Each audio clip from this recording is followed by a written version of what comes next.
Hello students, today I am here with a new chapter of science class 8 microorganism friends or foe. In this chapter we will read about the microorganism, about microbes and humans, about harmful microorganism, about friendly microorganism also, about food preservation, about nitrogen fixation and nitrogen cycle. Okay. So firstly, one question will come in your mind, ma'am, what is microorganism? What does it mean? So, actually, some organisms are present in our nature, in our surrounding, which is not visible by the naked eyes. So, that type of organism which are visible only under the microscope, not by the naked eye, are called microorganisms. Easily, without microscope, we can't see that type of organism. Okay. Next thing, okay ma'am, we can't see them, but where they placed or where they presents every time? So, in all the places I am telling you means everywhere microorganism present.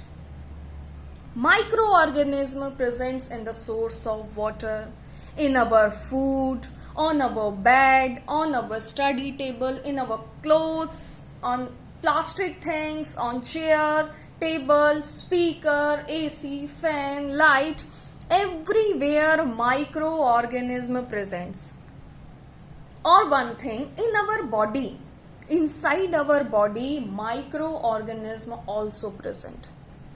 Now one question will also arise here. Ma'am, what happens with science lab?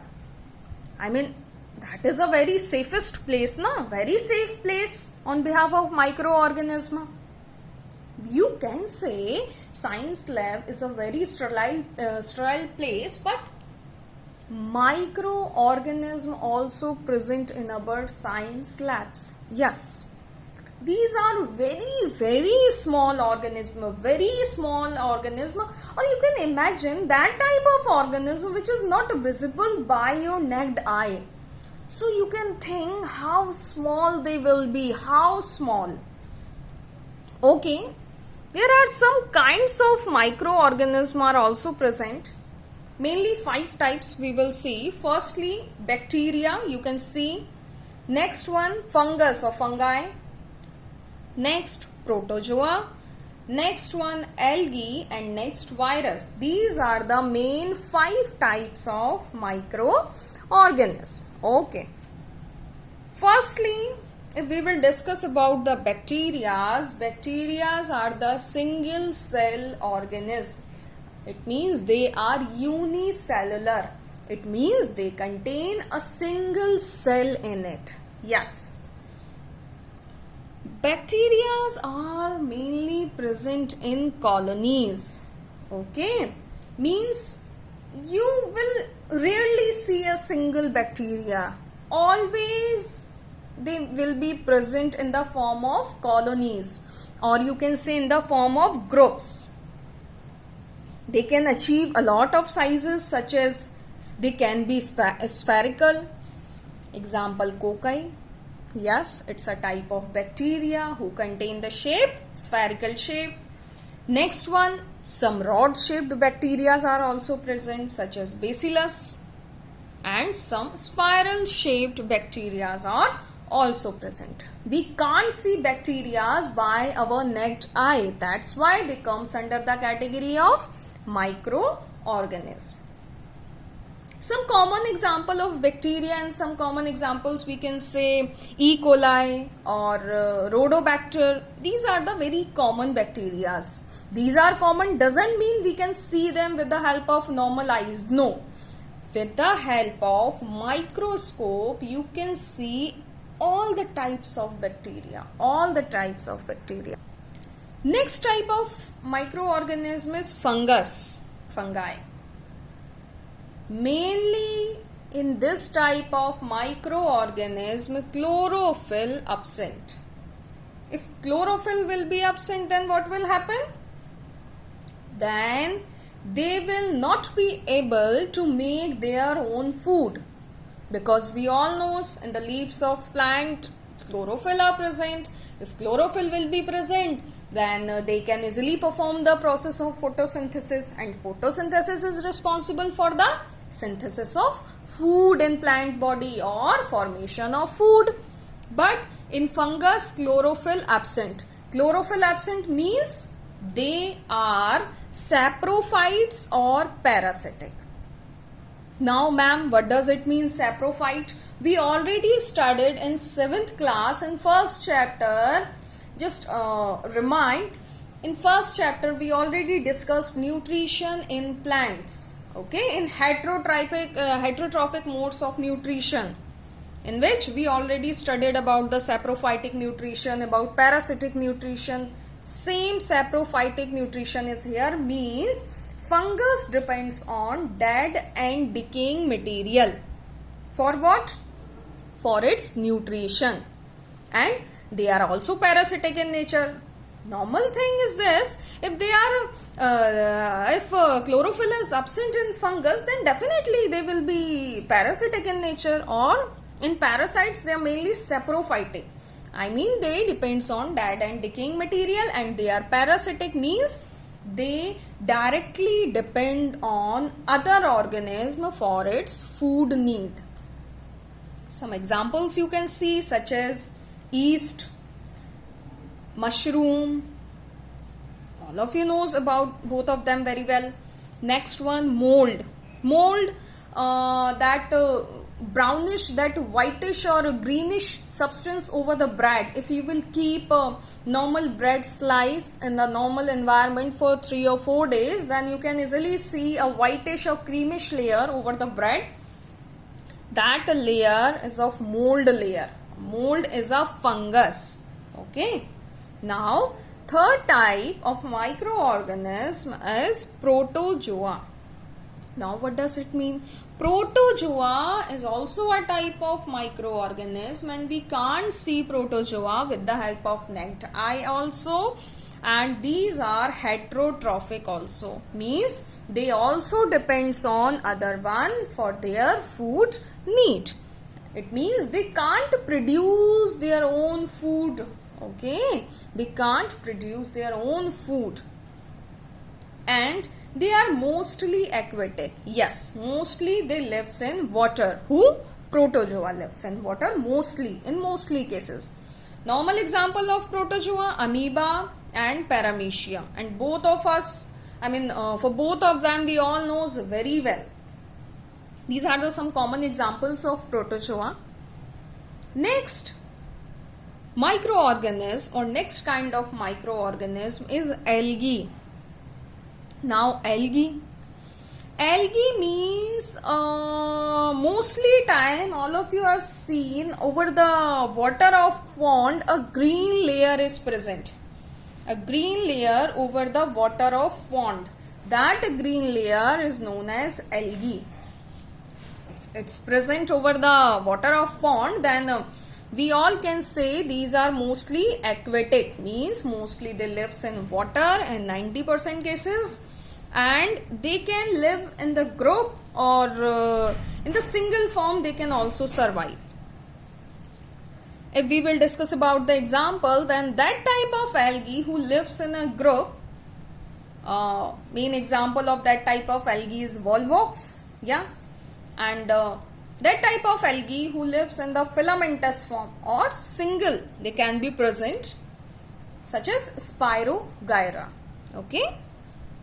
Now, fifth type of microorganism is known as virus. Suddenly we are scared after the listening of this name virus. Ma'am, virus means harm. Virus means harm. Means definitely they will be harmful for us, and yeah, absolutely right. In mostly cases, viruses are very, very harmful for all of us. Okay. And normally virus lie on the borderline of living and non-living. Okay, it's a borderline of living and non-living. Now what does it mean?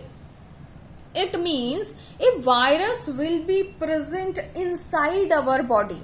Okay, if virus will be present inside our body, it will act like a living organism. Virus will be act like a living organism, and if it will present outside in our body or outside our body or in the environment, if it will be present, then it will act like a non-living one. Okay, so these are mostly harmful. We all know these are the borderline of living and non-living organism. And why they are known as the borderline of living and non-living? We all knows very well, because inside our body they act as a living organism, and in outside of our body they act like a non-living organism. Main two examples all of us knows very well: influenza virus and chickenpox virus. Both are very, very harmful for all of us. Next thing, if I will tell you there are some microorganisms also present which are very, very useful for all of us, will you be agree? Definitely not. So for this I will convince you. I mean, not indirectly I will convince you. I am going to tell you about the uses of microorganisms. Yes, some microorganisms are also present in our environment, in our nature, which are very, very useful for all of us. And how they will be useful, I will tell you. Means now we will discuss about the uses of microorganisms. Firstly, you can see for commercial purpose. Commercially, how it will be useful? So you can see for making idli and dosa, our favorite dishes, and we are missing our dishes during this lockdown a lot, but it's okay, no issue. For making idli and dosa, microorganisms are very, very important. And for production of curd and alcohol, bacteria are very important for the production of curd and alcohol. For idli and dosa, fermentation, yeast, don't forget. Okay, so yeast, okay, don't forget about the yeast. So all these things are very, very important. All these bacteria for the production of curd, lactobacillus bacteria, all these bacteria are very important for the commercial purpose, for the production of curd, for production of alcohol, for making idli and dosa. Fermentation is very important. Fermentation occurs by the help of yeast bacteria, fungus. So for this, microorganism uses. Next thing, increases soil fertility. Yes, mainly fungus and bacteria increases our soil fertility. And what they occurs? Actually, they break down complex substance to the simple substance in our soil. Yes, fungus and bacteria break down complex substance in the form of simpler substance who increases soil fertility. If they will increase soil fertility, then what will be the effect on our crop production? Our crop production will be in a very good form. That's why they are also important, or microorganisms are also important for increasing soil fertility. Some microorganisms are very important for the medicinal use also. Yes, for the antibiotics, for the formation of antibiotic. Mostly time doctor gives you the tablet and a fever. Just take a tablet of fever and take one antibiotic. So formation of that antibiotics occurs with the help of microorganisms. Formation of different vaccines such as polio vaccine. So formation of these vaccines occurs with the help of microorganism also. And one important thing, formation of vitamin B tablets. Okay, vitamin B tablets are very important. So formation of vitamin B tablets also occurs with the help of yeast and bacteria. And don't forget, both are the microorganisms. Who? Yeast and bacteria. Who's responsible for the formation of vitamin B tablets? And Next use of microorganism is cleaning of environment. Yeah, microorganisms are very important for the cleaning of our environment. Means they act as a decomposer. Now decomposer means microorganism breaks down dead and decaying material from our surrounding. Okay, they can engulf all the dead and decaying material from our surrounding. Just imagine one thing, if microorganism will not be present, then a lot of dead and decaying material will be here. Then our survival on the earth will be very, very hard for all of us. Means our life will become very, very complex in absence of decomposer. And decomposer, we can say microorganisms are decomposer. So microorganisms are very, very important for the cleaning of environment also. So now all of you will properly understand there are harmful microorganisms are not present. Some useful microorganisms are also present, which are very, very useful for the various works. Okay. Now I will tell you about the classification of diseases. Yes, classification of diseases, all of you knew very well. There are mainly two types of diseases in our surrounding. First one is non-communicable disease, and next one is communicable diseases. Okay, first one, non-communicable disease. Now what does it mean? Means that type of diseases which do not spread from one person to another person. Okay, such as heart attack and kidney failure. As an example, we will understand about it. If two persons are living together, okay, and one got heart attack, then what will be the effect on second one? Definitely he or she will be in mental pressure. Okay, but what about the scene of heart attack? Means second one or second person will also get heart attack, because first got heart attack and both are living together.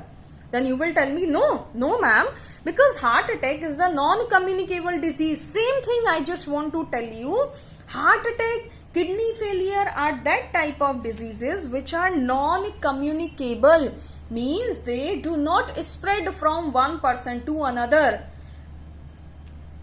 It doesn't mean two persons or three persons are living together, they are eating together, they are playing together, they are drinking together normal water, and means mostly time they are spending together. It means if first one girl will get heart attack, then second one will also get heart attack. No, heart attack is a non-communicable disease.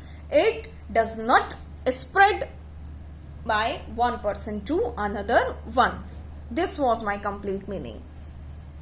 Okay, second type of diseases communicable disease. Means that type of disease which can spread from one person to another. Now this is the type of disease which can easily flow from one person to another by living together, by touching each other, and by living together, by water, by air, by food. Communicable disease can easily spread, okay, such as tuberculosis and cholera.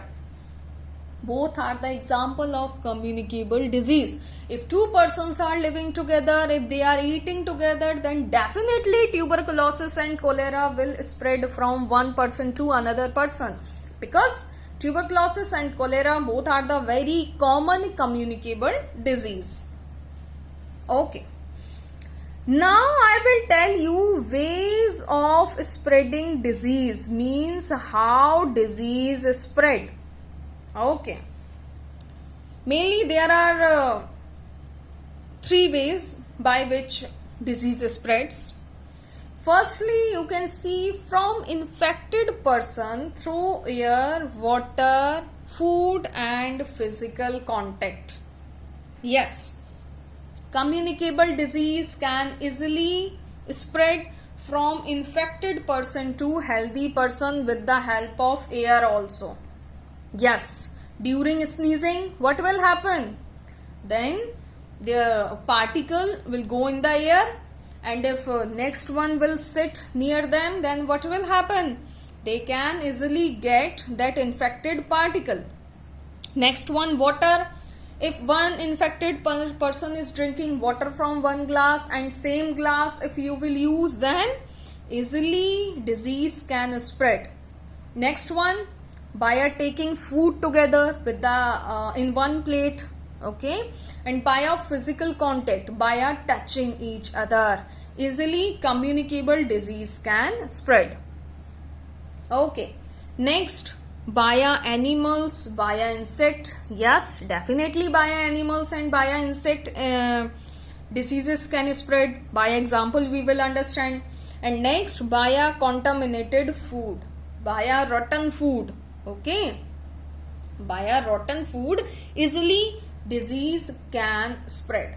Now by example we will understand about it. Firstly, if I will tell you common cold and malaria, easily common cold can spread from one person to another person. In a class, mostly time you see one person is in the problem of common cold, then after 2 or 3 days you will feel, mama, I am just feeling that I am in the problem of common cold. Okay, same as malaria, and both are spread via Anopheles mosquito. Anopheles mosquito is the vector of malaria. Next one, dengue. Yes, dengue can easily spread, and vector will be Aedes mosquito. Okay, rabies. All of you listen this name very well. Rabies can easily spread via monkey and via dogs. Next one, rat bite fever. Yes, if rat will bite you, then you will get rat bite fever, and it can normally happens by the bite of rat and by the Aedes mosquito. And one thing I already told you about taking rotten food or via food poisoning. Okay, if you are taking rotten food, then easily food poisoning will be in your body. Definitely it will be in your body, and it's also a communicable disease which can happen by taking rotten food.